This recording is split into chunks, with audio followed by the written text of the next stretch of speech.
அட்டகத்தி, மெட்ராஸ், சார்பாட்டா பரம்பரை என வித்தியாசமான கதையம்சம் கொண்ட படங்களை இயக்கி பிளாக் பஸ்டர் வெற்றியை ருசித்தவர்தான் பாரஞ்சித்.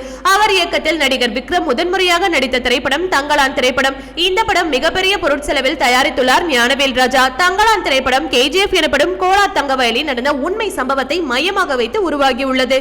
தங்கலான் திரைப்படத்தில் விக்ரமுக்கு ஜோடியாக மலையாள நடிகை பார்வதி திருவோத்தூர் நடித்துள்ளார். மேலும் மாளவிகா மோகனன், பசுபதி ஆகியோர் முக்கிய கதாபாத்திரத்தில் நடித்துள்ளனர். இந்த படத்திற்கு JV பிரகாஷ் இசையமைத்துள்ளார். தங்கலான் திரைப்படம் நேற்று சுதந்திர தின ஸ்பெஷலாக திரையரங்குகளில் ரிலீஸ் ஆனது. உலகமெங்கும் சுமார் 2000 திரையரங்குகளில் ரிலீஸ் ஆனது இந்த திரைப்படம். விமர்சன ரீதியாகவும் நல்ல வரவேற்பை பெற்றுள்ளது இந்த திரைப்படம். இந்த படம் பாக்ஸ் ஆபீஸில் பட்டையை கிளப்பியதா, அதன் மூலம் வசூல் நிலவரம் என்ன என்பதை இந்த வீடியோல நம்ம பார்ப்போம். அதன்படி தங்கலான் திரைப்படம் இந்தியாவில் மட்டும் முதல் நாளில் ரூபாய் 12.60 கோடி வசூலித்துள்ளது. தமிழ்நாட்டில் மட்டும் ரூபாய் 11 கோடி வசூலித்துள்ளது. இதை பார்த்த ரசிகர்கள் விக்ரம் போட்ட உழைப்புக்கு இந்த வசூல் எல்லாம் பத்தாது, ரொம்ப கம்மி என கூறி வருகின்றனர்.